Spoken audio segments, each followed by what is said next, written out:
All right, we're rolling in 5, 4, 3, 2, and 1.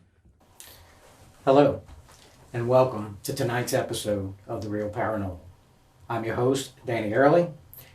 Today we're joined by a very special guest. He is FBI agent Justice Brown of the Malachi, Louisiana Police Department's FBI Paranormal Division. Agent Brown, welcome to the show. Thank you. So, Agent Brown, should I refer to you as the dead guy? Since that seems to be a name given to you in certain circles? No, don't call me. I didn't come up with that name, first of all. I don't know where it came from, but I'm not a big fan of it. Namely because what it does is...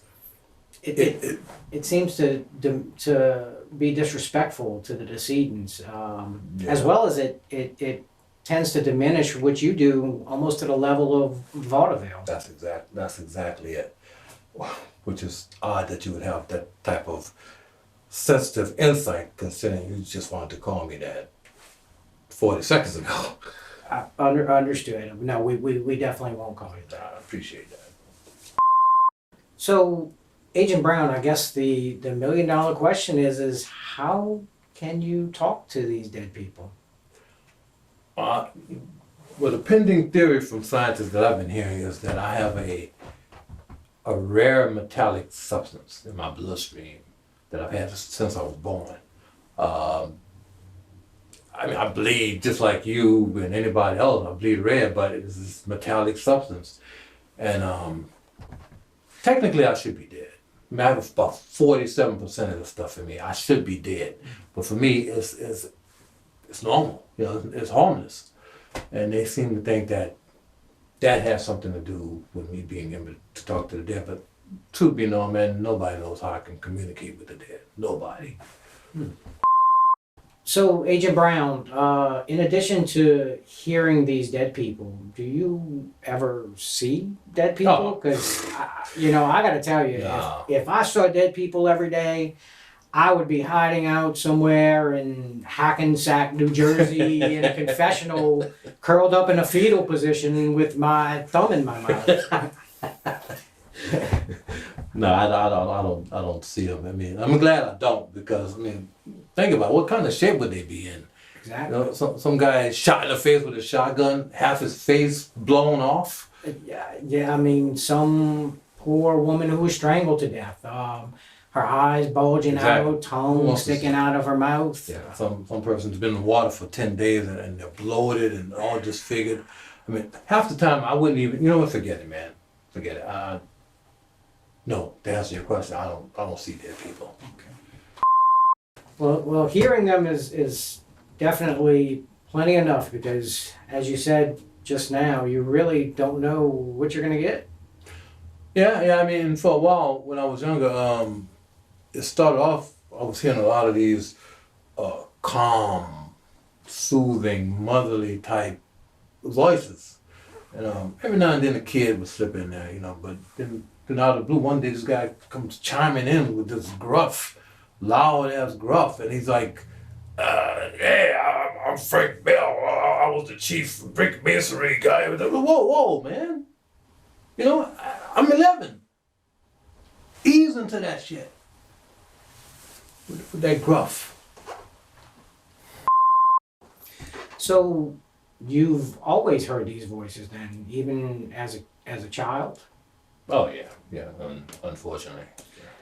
So why did it take you so long to really until recently to let anyone know that you've always heard these voices? Well, as a child growing up, I thought everybody heard voices. I thought that was just the way it was. But then I would see on TV, whenever some guy would say he heard voices, the first thing they would do would be to put him in a straitjacket and lock him up. Right. Yeah. Right. So, and this was like a recurring theme on not just one, but various television shows. So at that point, I wouldn't say anything to anybody. Definitely understandable. Yeah. But at some point, you eventually did tell people about those voices that you would hear. So, what was the turning point for you? The turning point was I heard the voice of this little 7-year-old girl. She told me she was murdered by her mother, stuffed in a garbage bag, and then stuffed down into a hole in a huge hole in a huge redwood tree in their backyard. And this happened like 60 years prior or something. But she said the house had been abandoned and it was in a state of disrepair. Disrepair? What? This 7-year-old girl, she actually used the word disrepair? No. She used the word decrepitude. Yeah. Well, it turns out that house, the little girl's house, was only 8 miles away from my house at that time. So I drove over there and man, there she was, still inside that redwood tree, like she said.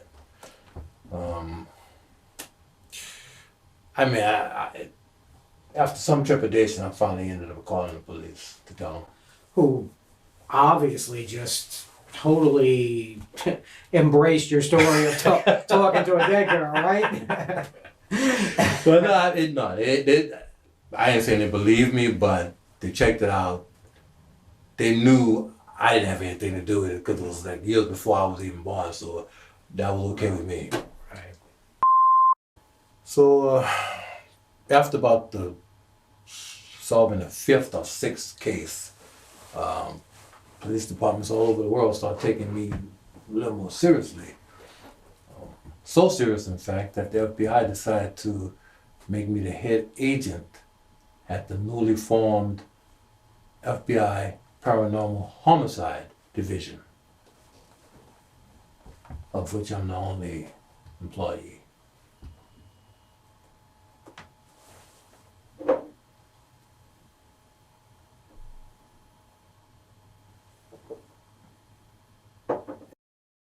Bows, bows, bows, bows, bows,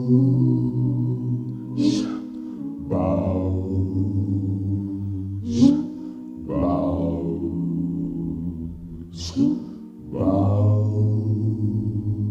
No, not that rich, but yeah, I'm not that poor to have to go begging from door to door. I own a house upon a hill.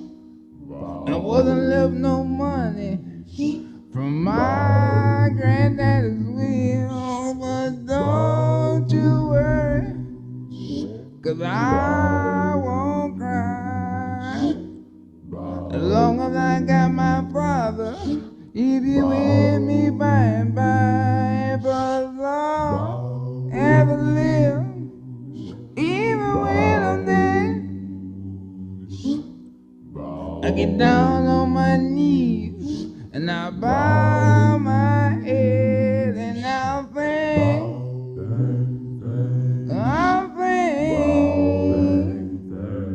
thank the Lord. Help me now. I say I thank the Lord.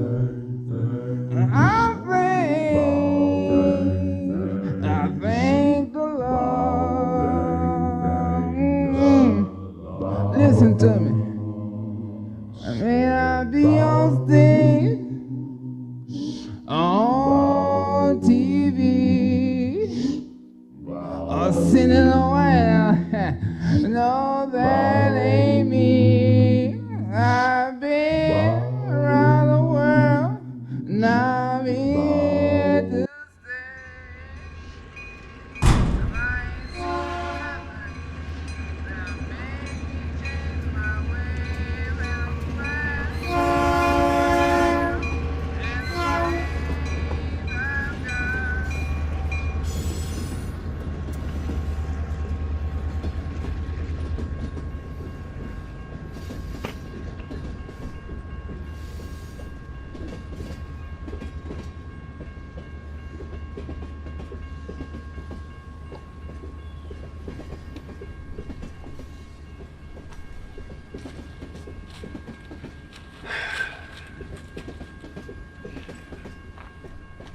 Detectives, you told me you'd be here in 10 minutes, and that was, yep, 32 minutes ago. Apparently, your 10 minutes is different from my 10 minutes. What do you care if we're 32 minutes late, Mayberry? You have some place else to be in this one-horse hick town? As a matter of fact, I do. Yeah. Today's the county fair. And you promised Aunt B and Opie you'd drive them to the pie baking contest. Don't crack wise with me.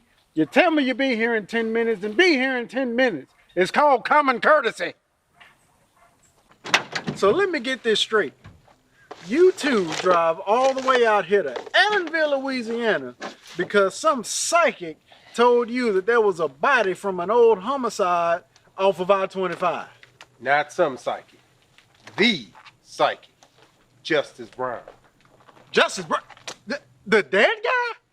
Well, I don't mean that he's actually Yes, dead. the dead guy. And if he says there's a body off of I-25, you can bet your ass there's a body off I-25. Psychic said it'll be near some kind of a hand puppet. Listen, for the record, I'm not a big believer in psychics or ESP or any of that shit. You know what? I'm going to play a little bit of devil's advocate here by addressing the obvious elephant in the room. We're not in a room, Mayberry. We're in the woods. So, let's just say we do find a body out here like the psychic said. How do you know the psychic ain't put it there? First of all, the body's from an 80-year-old cold case.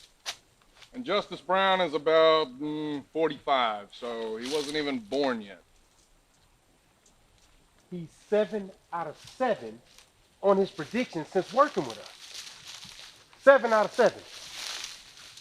Well, maybe he killed those 7 out of 7. And the body isn't from 80 years ago. It's from 4, 5, 6 years ago. Unholy shit. Lester! I found the Muppet.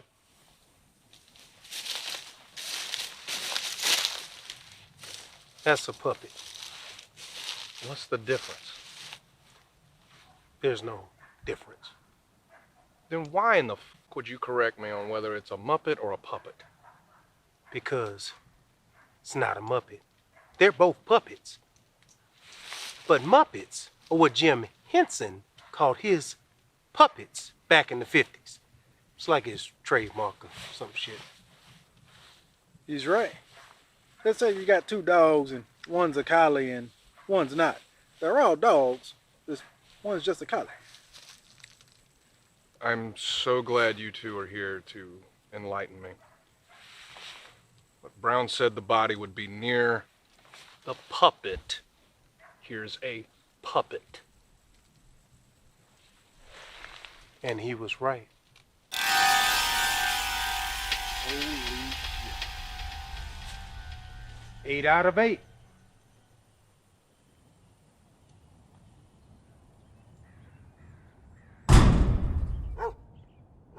First, Mr. Brown, we want to thank you for being a loyal customer for 12 years. And I'm sorry that your computer is not working, but I will try to walk you through getting it back up and running. Whoa. Bad choice of words, all right? Bad choice of words. The computer is working, all right? It is working.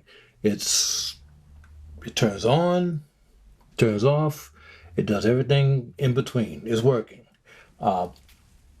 It's just a little sluggish. Sluggish. You know, it's a little slow.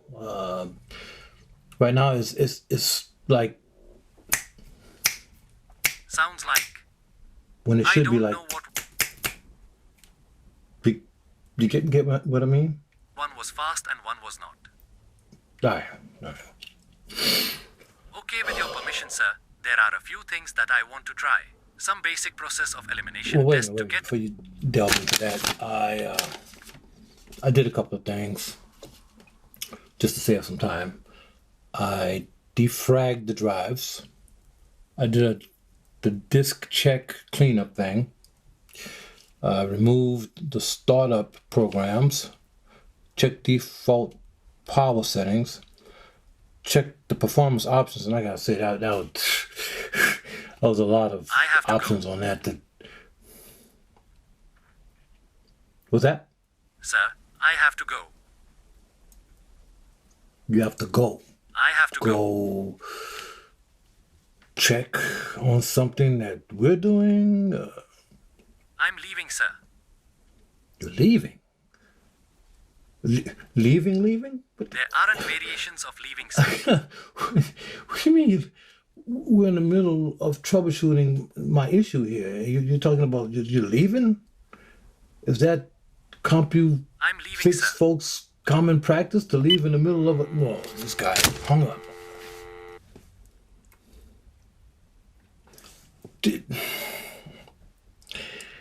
I don't believe it. And I'm like, who hangs up in the middle of a customer service call? That's, in all my years, I never. Oh, Joe. Forgot about you, Joe. Hello, we're back from commercial break. If you're tuned in, this is the Zachary Thackeray podcast. I wanted to address an issue that recently occurred. I had a woman on the show a few weeks ago who said that she witnessed a UFO in her neighborhood, and I got called on the carpet by my listeners.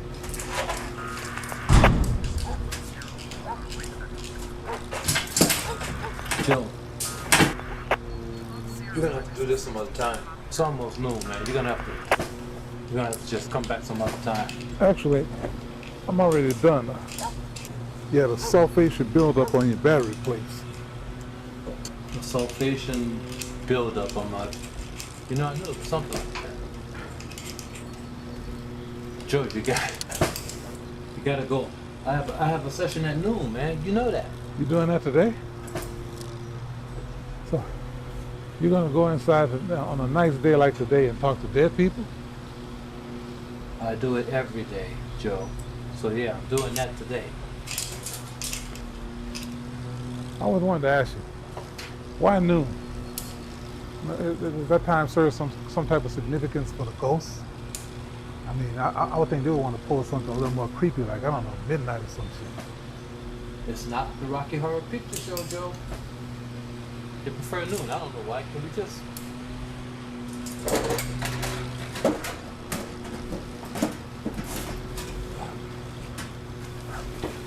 I'll get the door. I appreciate you fixing the thing. Don't forget about your cord right with there. a big head and I'm good, androgynous bodies. UFO means unidentified flying object, which means nobody So, knows what let the me hell ask. it is, and it could be flown by What happens if you can't make noon? I mean, what does that? That's a hurricane, a fire, or maybe you have jury duty. Or maybe you wake up one day and you say, enough with the headaches, enough with the nosebleeds, enough with all the ghosts already. I mean, what happens then? What happens then is all those people who were murdered and never got justice and somehow managed to break down the fourth wall and sought me out for help. They remain unheard, unrested. Look, Joe, the headaches, the bloody nose, all that stuff is temporary. It goes away. But the restlessness of a wandering, wronged soul, that doesn't. Unless I help. It's a good point.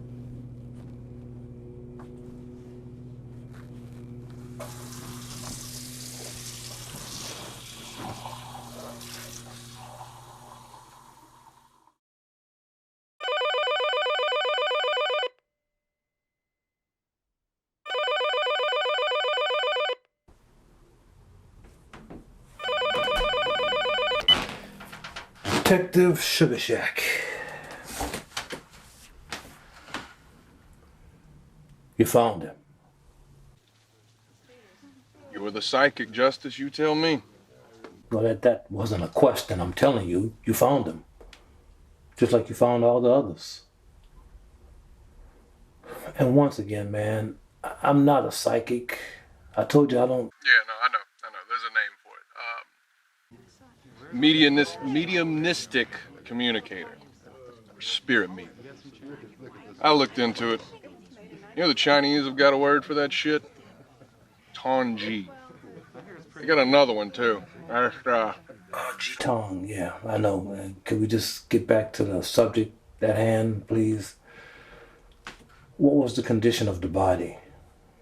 I hope for your sake it wasn't like that last one, that Candy Dawes. You said her face was covered in some type of weird mold. Yeah. Thank you for the reminder of the gory details. This one's fine. Skeletal. No eyes looking back at me. Anyway, we'll take it from here, Justice.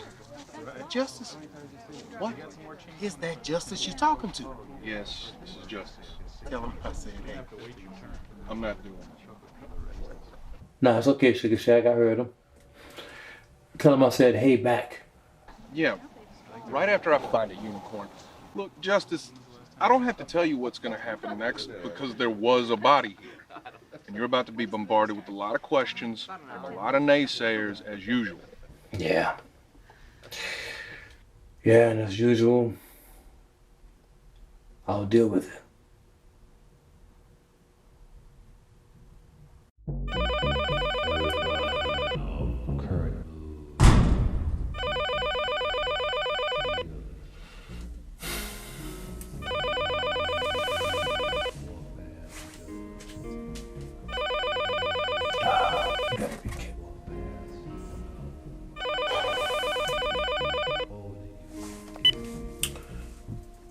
Chioma Abimbola.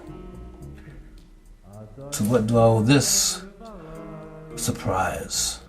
Hello. Hello, Justice. I thought I was persona non grata with you. It's been a few months now since we talked. I know. Thanks to you. It's been a few months since we talked, and I was wondering in that time. Did you find Jesus? Did I find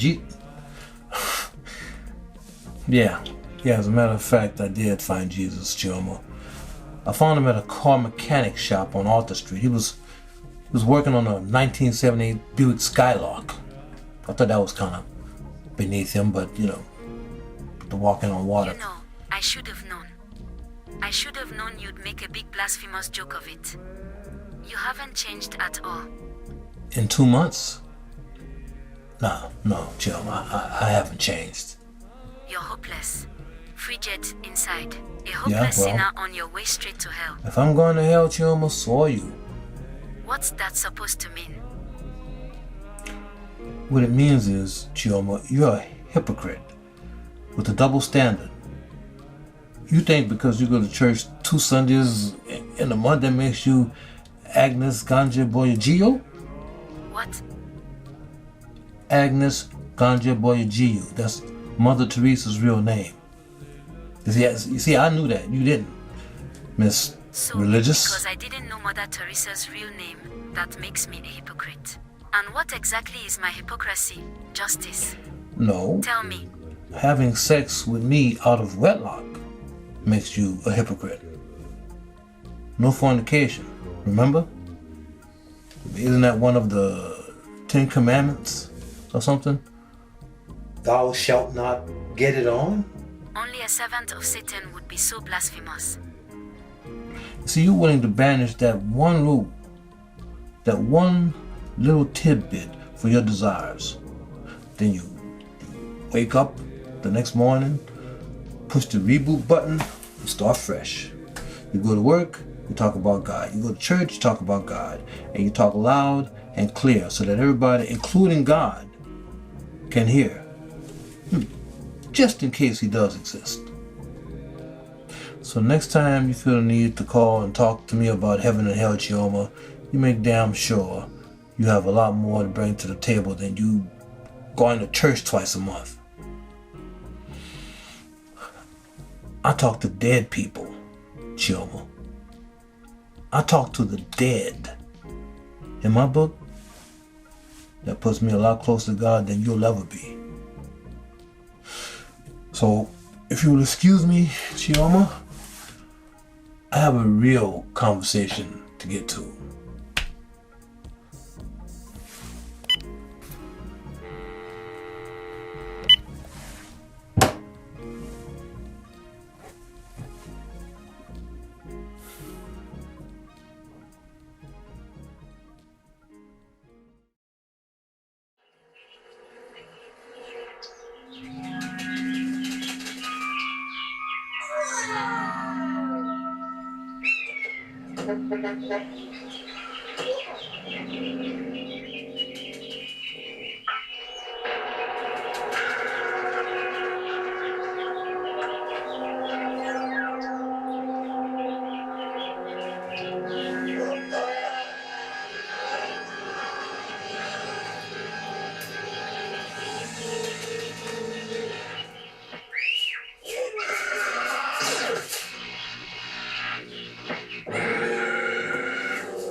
Before we get into it,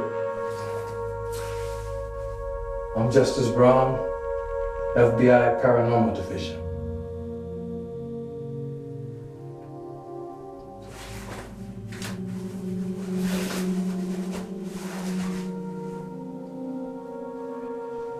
All right, let's get into it.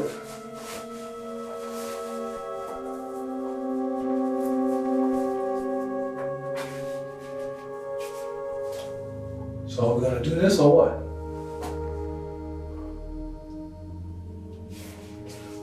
Look, I know you're there. I can feel you, so you don't have to worry. I mean, you're among friends. You know? All these people, they're just like you. So I'm gonna need your name and your residence at the time of your death.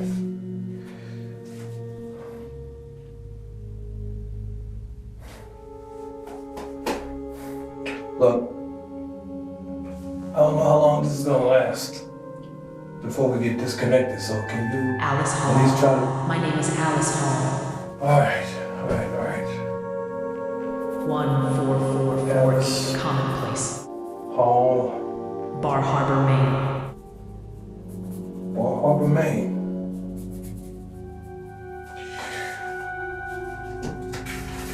All right. What can I do for you, Alice Hall from Bar Harbor, Maine?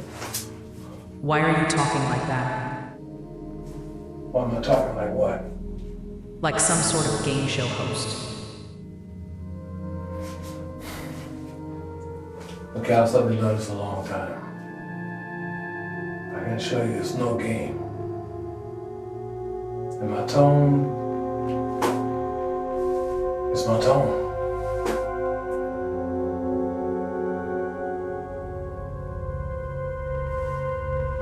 Do you know why you're here, Alice? Yeah, I know why I'm here. Okay, good. Look, before you tell me what happened, I'm gonna need you to give me the name of the person responsible for the circumstances that terminated your life. The circumstances that terminated my existence? Yeah. That's a very mild way of putting it.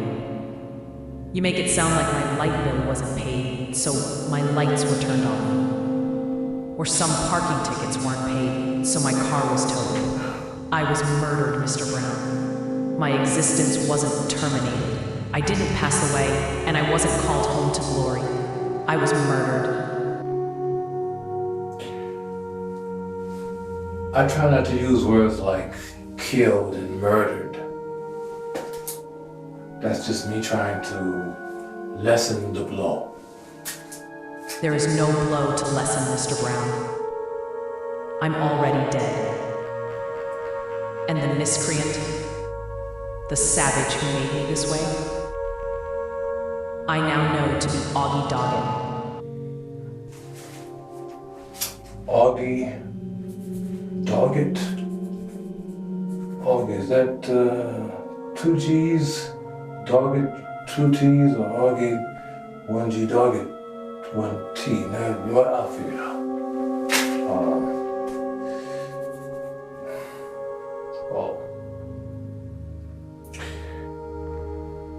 Excuse me for a second, Alice. I want to go and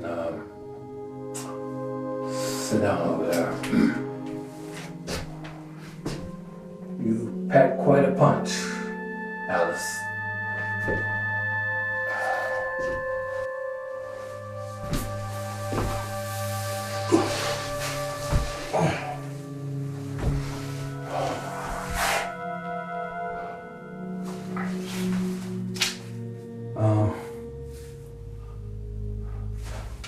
Did you know this guy, Doggett? No, I didn't know him.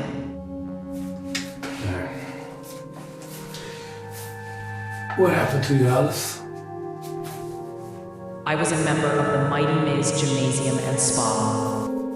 I would go to work out after I got off from my nursing job at the hospital at 11 p.m.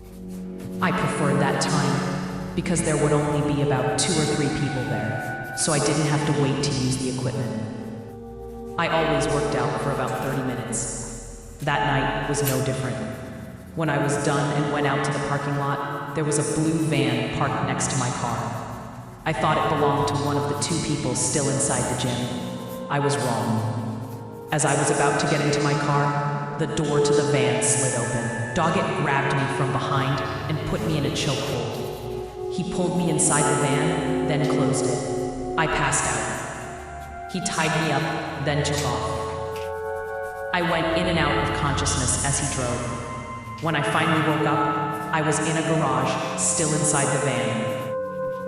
Doggett put my clothes in a black plastic bag and put the bag in a hole in the garage wall. Then he looked over at me, tied up in the van, and got to it. When he was done, he strangled me, then drove out to Lamboga National Park and buried me by Parkman Mountain. I'm still there. Thank you, Mr. Brown. Thank you for listening.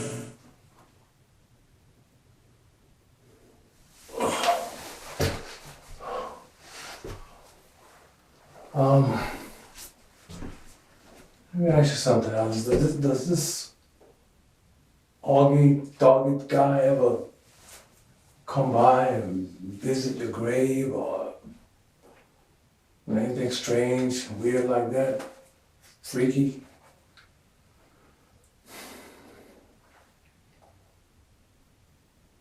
Alice. Alice.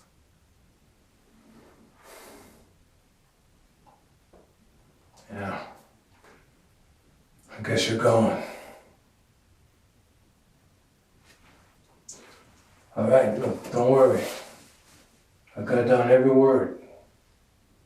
I'm gonna turn this in. We're gonna find you. All right? We're gonna get this Doggett guy. All right.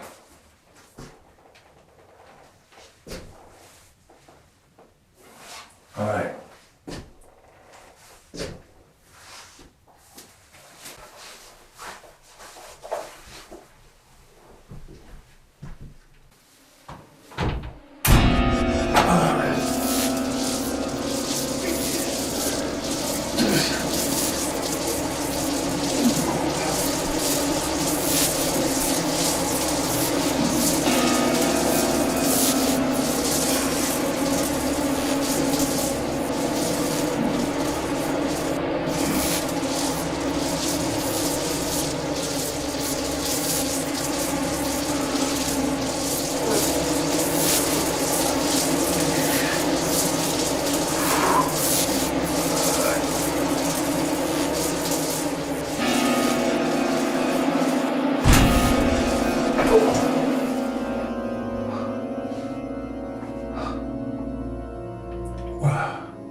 You forget something, Alice?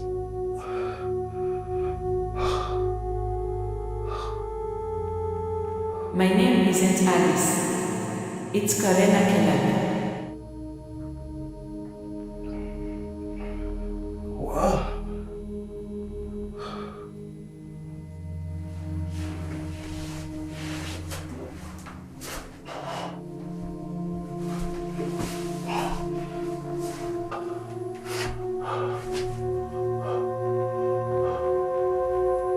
Listen, I'm sorry. I thought you were somebody else.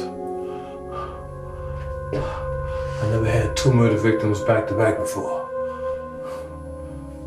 Sorry I called you a murder victim. What should you have called me? A murder victim is precisely what I am. I'm Justice Brown. FBI Paranormal Division. If you can. What did you say your name was again? Karena Keller.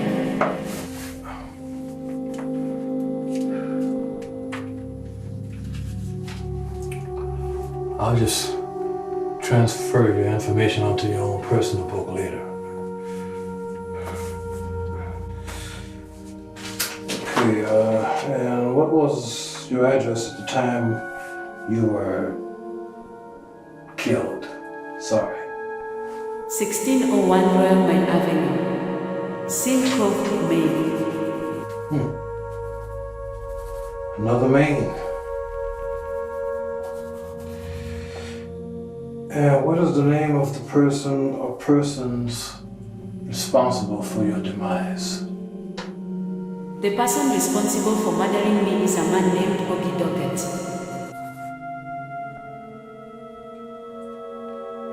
Auggie Doggett.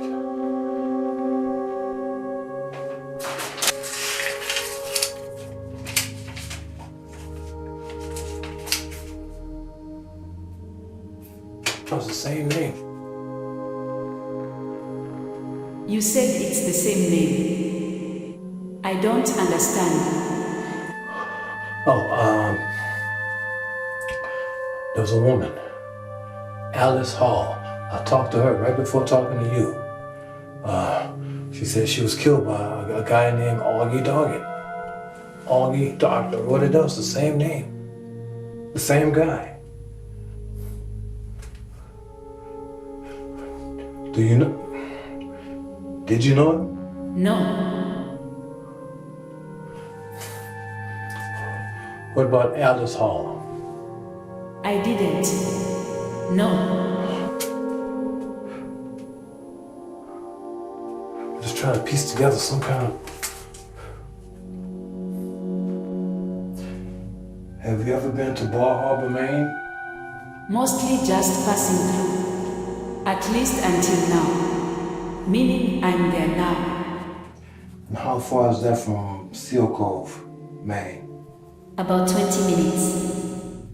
20 minutes.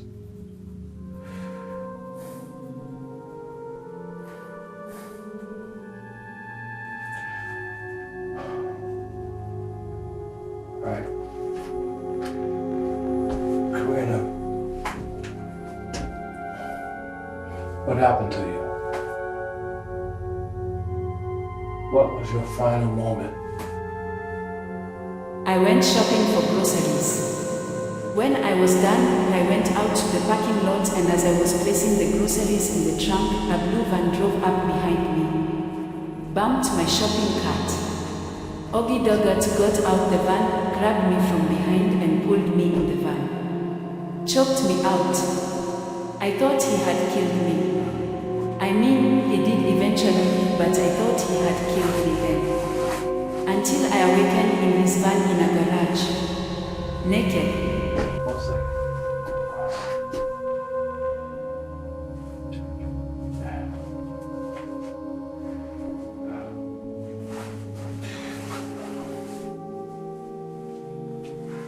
All right. Go ahead. Whatever he was going to do to me, he had already done it. And now he was wrapping things up. He had rolled my clothes up and put them in a plastic bag, then put the bag in a gaping hole in the wall in the garage. Then he turned and looked at me. A piercing look. I knew what it meant. He rushed over to the van and proceeded to strangle me with a makeshift garrote that was already positioned around my neck when I awakened. He laid into me so fast. There was no time for anything. No time to scream or to reflect or to get in one last breath before he tightened the noose. I was then placed in a huge black garbage bag. He drove to the aforementioned Bar Harbor, then buried me in the Lamboga National Park, near Parkman Mountain, where I remain today.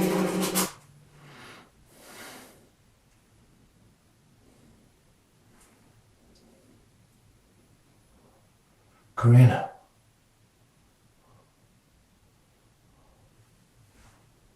Karina.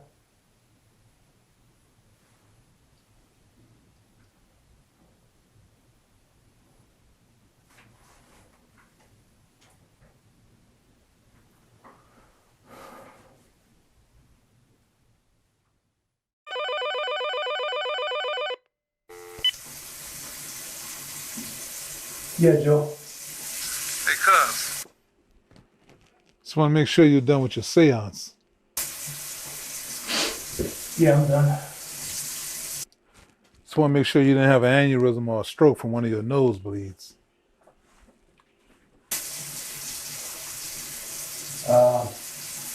No. No, not this time.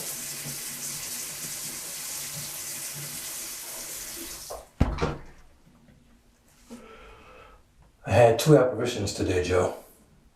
2. Back to back. One immediately after the other.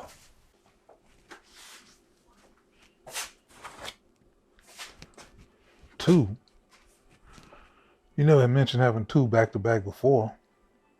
That's because I never had 2 before. And listen to this. They both were killed by the same person. Some guy named Auggie Doggett. Now see, I don't like that. 2 in one day? What if the Osmond brothers were killed or the Mormon Tabernacle Choir? I guess they'd be contacting you next. Haven't these people ever heard of Joel Osteen or T.D. Jakes? Why don't they contact them? Don't they get paid to do that stuff?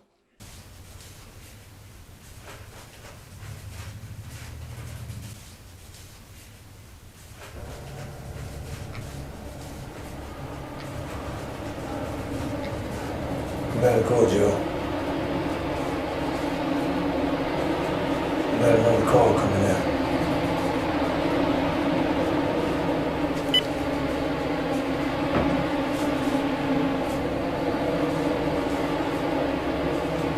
Oh, shit.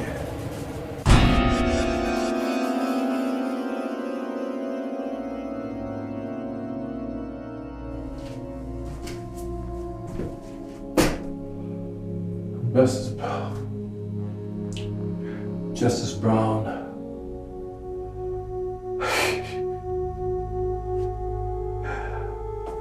FBI paranormal detective. Who am I talking to? I am Masume Bana. One second. Give me one. I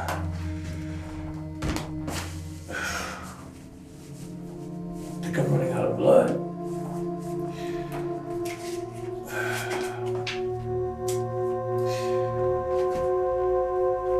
Massimo Banner.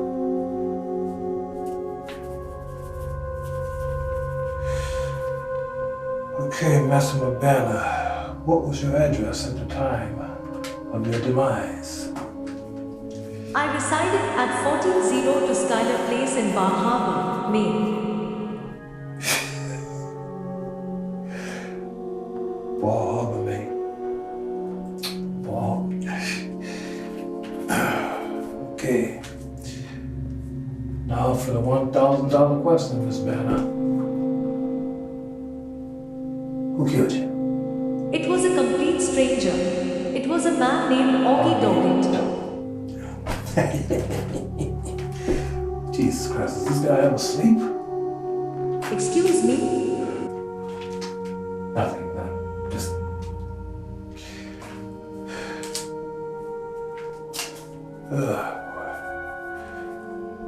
Okay, Miss Banner. I am Mrs. Banner. Mrs. Banner. What's your story? It's a short one, I can assure you. One that starts with me having to go to the ATM machine at the local Jefferson Olmsted Bank. I went there to get cash because my husband emptied our emergency cash box to purchase some kind of kit for his ATM. Sounds like a, what do you call it? Peter Pan complex. Peter Pan? No, because at least Peter Pan could do something productive, like fly or fight. My husband was more like Beaver Cleaver. He was completely irresponsible and inept. And just when I would get the cash box back up to a decent amount, he would go in and take out half or 1/3 or, in this case, all of it. He was an asshole. Whoa, hey. Should you be talking like that? Using that word, I mean, Alright, so come on. I am allowed to speak honestly. So, if I honestly feel that my husband is an asshole, then yes, I'm allowed to say that. I'm definitely not gonna ask you how you feel about Auggie Doggett, because you'd be calling your own husband up. Alright, so. Look, can we just get back on track here? Just stay on track. I don't want you to get in trouble with the gods or whoever's running the show here, alright? There's not much track left to get back on. The whole thing happened so fast. I left my car running when I went to the ATM machine. Before I knew it, I was put in a chokehold by this Auggie Doggett and dragged to a blue one. While I was about to pass out from the chokehold, I remember thinking I left my car running. Then everything went completely black. I was out like the lights in Georgia. Hold it, wait. Cramping up.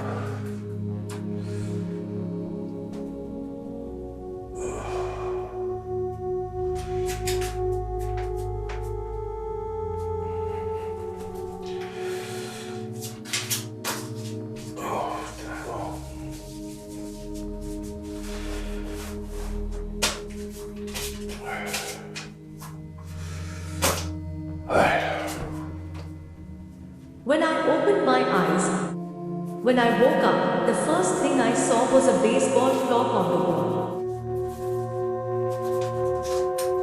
Baseball clock?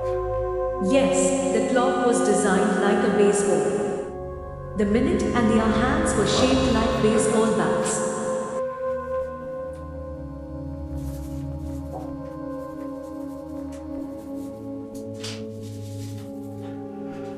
What about the second hand? The second hand was just a second hand. It had nothing to do with baseball. 9 hours had gone by since this man abducted me. I felt like I was drugged. How did you mean? Disoriented. When I averted my eyes from the clock, the first thing I saw was a naked body in front of me. It took me 30 seconds before I realized that naked body was mine. And just as it occurred to me that Auggie Doggett was nowhere in sight, something started tightening around my neck. It was Auggie Doggett behind me. He was strangling me. And this wasn't a strangling to subdue type of strangling. This time he meant business. This time, he killed me. And now I lay buried in a makeshift grave in Lamboga National Park, near Parkman Mountain in Bar Harbor, Maine. The grave is near the tree marked with red paint at the base of its trunk. Tree with red paint. That's good. It's good to know. It minimizes the digging areas. It's good. Okay, what else?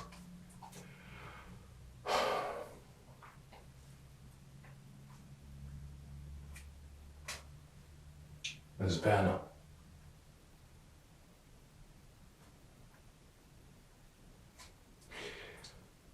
Well, I guess that's it.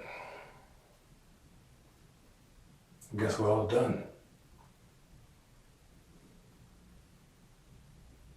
I mean, I hope. Because I don't think I can take another apparition.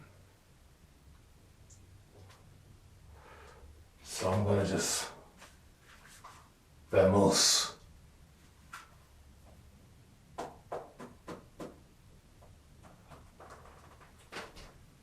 Alright. I'm gonna take care of this.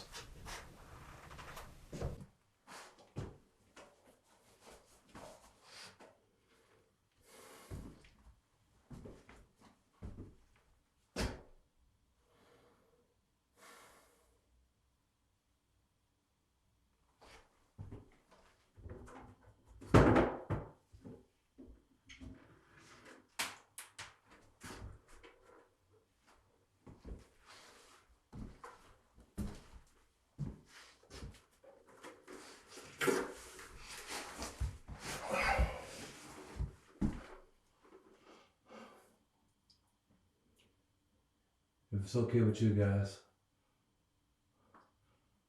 I'd like to stay a little longer. Just in case.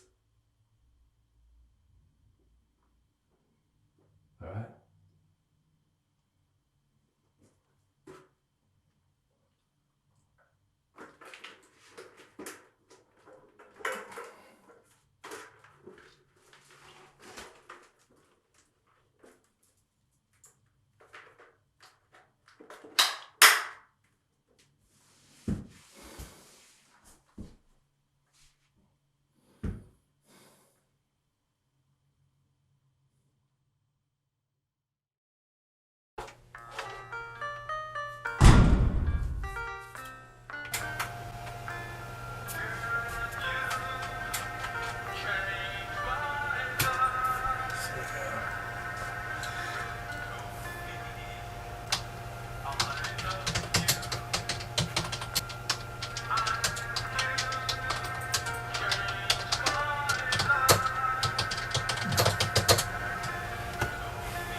There you are, you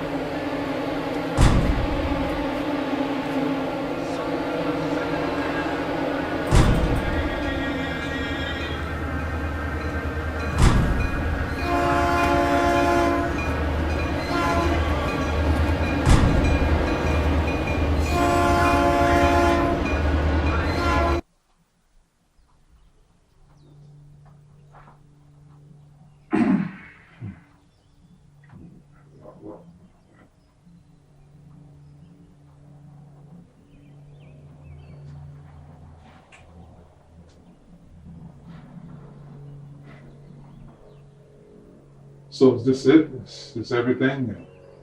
You didn't leave anything out? I got all that from my notes, which I got from the paper. Why? Make it need more detail or what? I don't know. I didn't read it. What do you mean you didn't read it? Man, you've been staring at it for 27 minutes. What do you mean you didn't read it? I glanced over it. What's the story?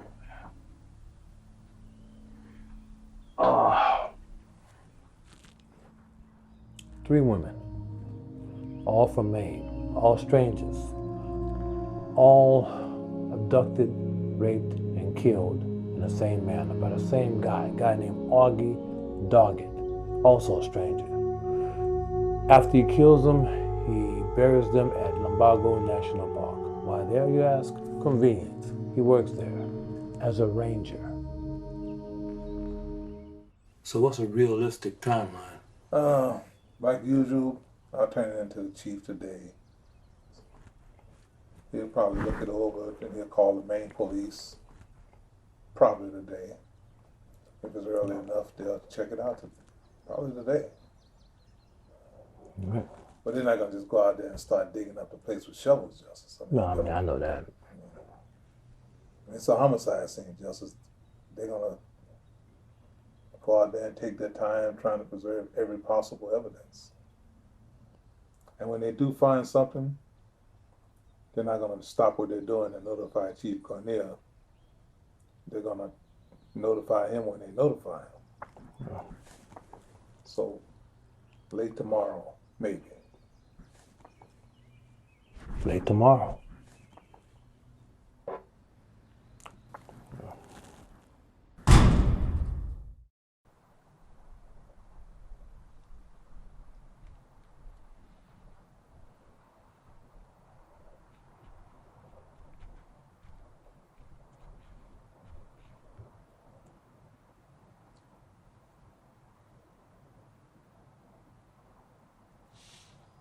I found one.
It's piss later.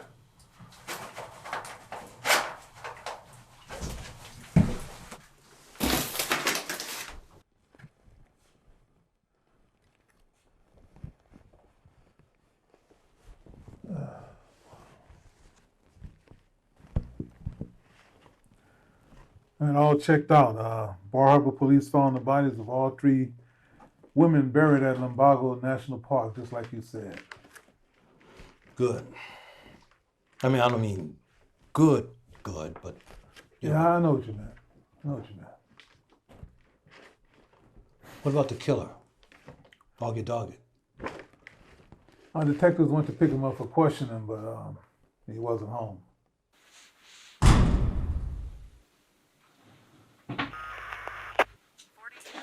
Well, Roger, he's definitely not here. His neighbor said he left early this morning. So what do you think? Clear the cars outside and leave a few guys here? You know, nab him when he comes back? Nah, he ain't coming back. You sound sure. Just about as sure as I am that my ex-wife is dating a Taiwanese woman. Look at that spread over there. All right, I'm in now, guys. 11 biscuits on a plate. A very large container of milk. Okay, so he likes biscuits. So what?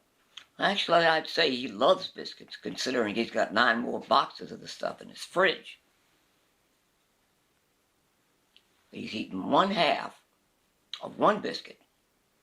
I don't think he's touched that milk. Intriguing. So why the one and done then? Got a call from his answering machine from a woman who wonders if he's heard the news that they found 3 bodies in that park where he works.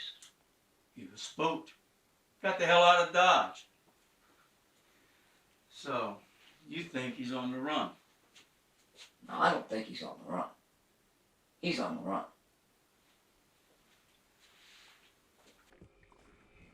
Airports, train, and bus stations were notified to be on the lookout for Doggett. But so far, nothing. No, he's not heading to any airports or stations right now. He's way too hot. True, he'll probably drive a ways, then pull over at some low-cost hostel somewhere. In his mind, he's probably too hot for even that. No, it'll probably be rest stops and back alleys for right now. Yep. All the families notified? Yep.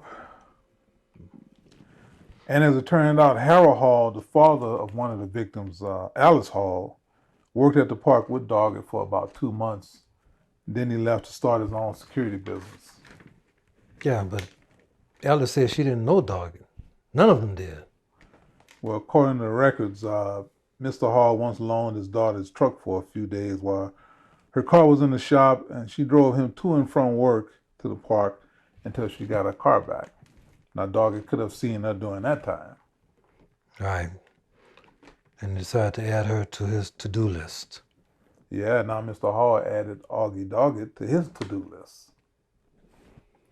After the detectives told him about Doggett being a person of interest, He stormed out of the house in a rage. His wife hasn't seen him in 2 days, which means either he found Doggett, killed Doggett, or Auggie Doggett killed him.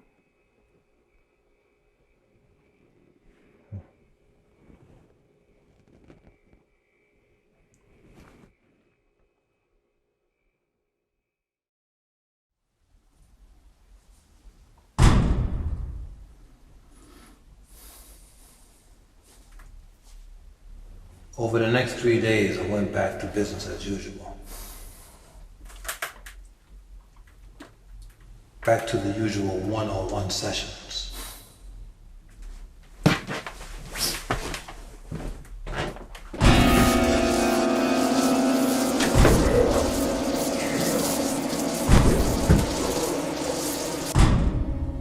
And on day 4, it returned to the unusual. You have the floor, sir. Or in this case, the ceiling. Now, 1 second. I'm here to report a murder. My murder. Well, I didn't think you were here for the couple news. You can start by giving me your name, sir. My name is Auggie Doggett.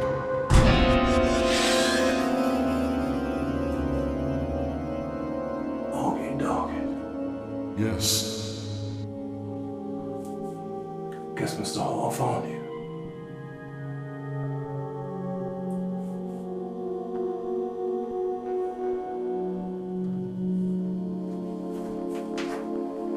I was murdered by a man named... I won't be needing this, Doggett. I know exactly who you are. And I know exactly who killed you. A man named Harold Hall. And I know why. Because you're a killer of women. How did it feel, Doggett, huh? Knowing that your life was about to be snatched away from you? Well, I hope you felt what they felt. I hope you were afraid, and I hope you suffered just like they did. What is this? You're not here to pass judgment on me. You're here to bring me justice. I'm the victim. Ha! I'm the one that was tied up, tortured, and shot in the head. And buried in a shallow grave in a wooded No, area. you won't stay, Auggie Doggett. You piece of... There you will stay. Your soul will be granted no peace from me. Why are you talking to me like that?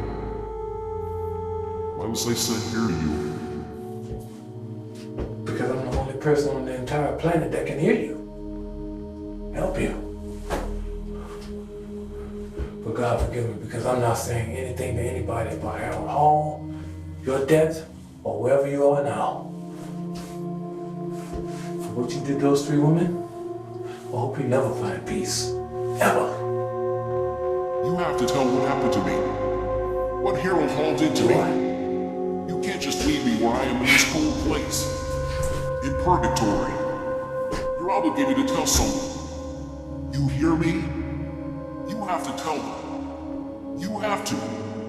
You have to.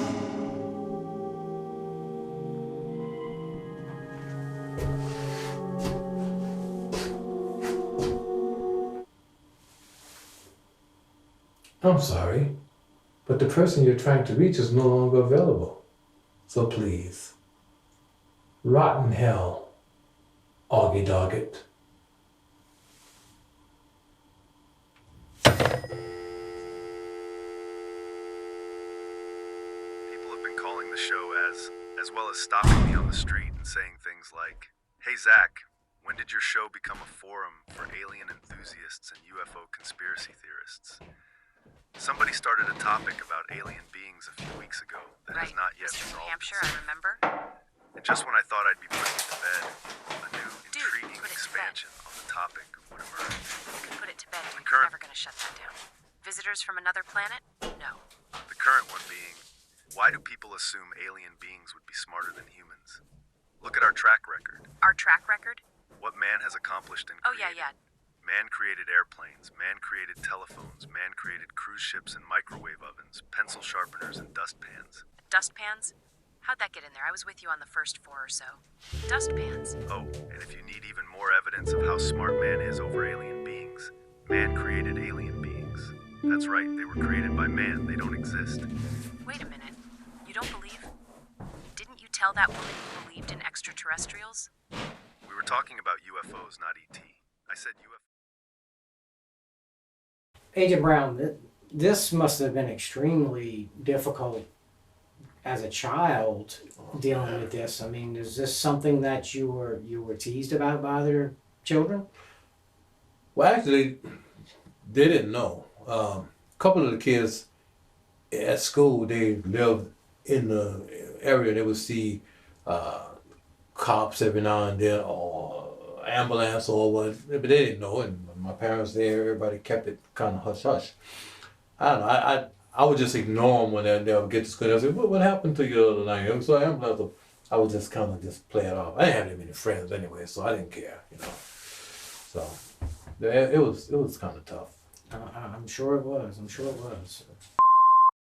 On the subject of your parents, how did your parents respond when you first told them that you can hear dead people? Well, the prevailing word was nightmares. They thought I kept having nightmares. Like that's how they just brushed it off. But at some point, because I was getting the nosebleeds, the same nosebleeds that I get now, I was getting them then. So they knew it had to be something to what I was saying. And once the bodies start turning up, then that's when other people were acknowledging it, they started to acknowledge it. And so that's how that went. You've mentioned nosebleeds. You get nosebleeds? Oh yeah. After each, what's the word? I never put a word on it, but I'm gonna say seance. Each encounter with one of the victims, it's like a turbulence to it, man. I mean, I can't describe it, but yeah, I get nosebleeds. Wow. So. And what about the rest of your family, siblings, aunts, uncles? How did your family handle? How did they? Was this something that was talked about at Thanksgiving dinner? Or? No. Like I said earlier, they kept it hush hush.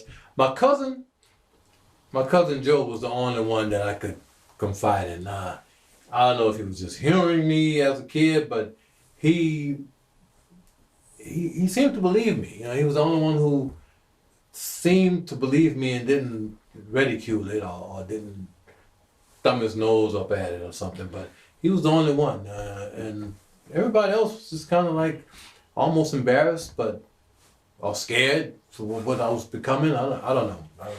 Well, it must have been very comforting for you to at least have one of your relatives to that you can go back on and talk to about some of these things. He was like my brother, and he still is today. So yeah, I mean he was there. I mean, even when the bullies were starting to mess with me and tease me, once they found out we were related, all that stuff stopped. Wow. Yeah, it was good having him around, definitely. And he's a cop now, so. Very wow.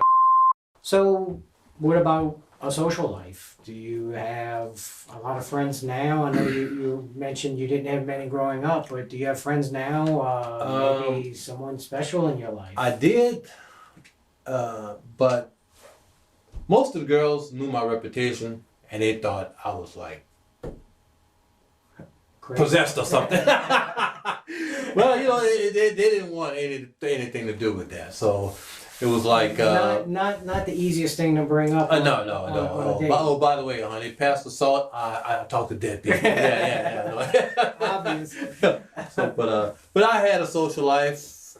I'll just say it didn't work out, and that's it. I'll just leave it at that.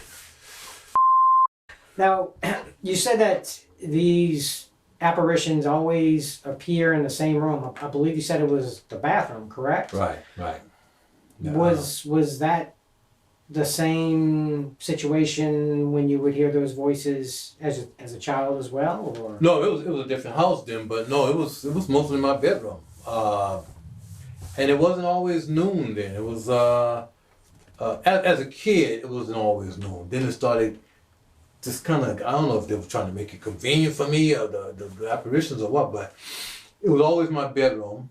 And at the beginning, it could be any time, man. It could be 2 a.m. in the morning. It could be 4:30 in the afternoon. It would hit me whenever. But then it started toning down to noon. Like I said, I think they appreciated it or what I was doing, so they made it convenient for me. But no, but it was my bedroom when I was a kid. Yeah. And really, the last question that I can think of is that a pack of certs in your pocket, or are you happy to see me? Both, Danny, both. That's all the questions.